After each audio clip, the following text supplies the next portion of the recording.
বাস্তব জীবনের প্রয়োজন ভিত্তিক শিক্ষা ব্যবস্থা গড়ে তুলতে কাজ করছে সরকার বলে জানিয়েছেন অর্থ পরিকল্পনামন্ত্রী আমির খসরু মাহমুদ চৌধুরী। সকালে সাভারে বিশ্ববিদ্যালয় মঞ্জুরি কমিশন ইউজিসির আয়োজনে উপাচার্যদের 2 দিনব্যাপী জাতীয় নীতি নির্ধারণী সংলাপে যোগ দেন তিনি।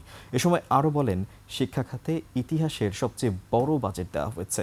বিশ্ব র্যাঙ্কিংয়ে বাংলাদেশের বিশ্ববিদ্যালয়গুলোর অবস্থান শক্তিশালী করার পাশাপাশি শিক্ষার্থীদের মানসম্মত শিক্ষা ও কর্মমুখী দক্ষতা গড়তে গুরুত্ব দেওয়া হচ্ছে। সংলাপে দেশের সরকারি বেসরকারি বিশ্ববিদ্যালয়ের 60 জন উপাচার্য, নীতি নির্ধারক, শিক্ষাবিদ ও বিশেষজ্ঞদের অংশ নেন।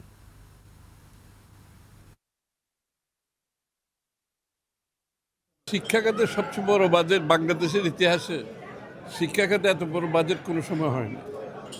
এটা হচ্ছে 1 নাম্বার। 2 নাম্বার হচ্ছে শিক্ষার যে জায়গায় গিয়ে পৌঁছেছে সেখান থেকে এখন আমরা সেলভেজ করার চিন্তা করছি। শিক্ষা ব্যবস্থা সার্বিকভাবে এখান থেকে আমরা বেরিয়ে এসে সত্যিকার অর্থে রিয়েল লাইফ নিড বেসড একটা এডুকেশন, যেটা আমরা সেখানে যেতে চাচ্ছি। দেশের বাইরে নিড বেসড একটা এডুকেশন দরকার।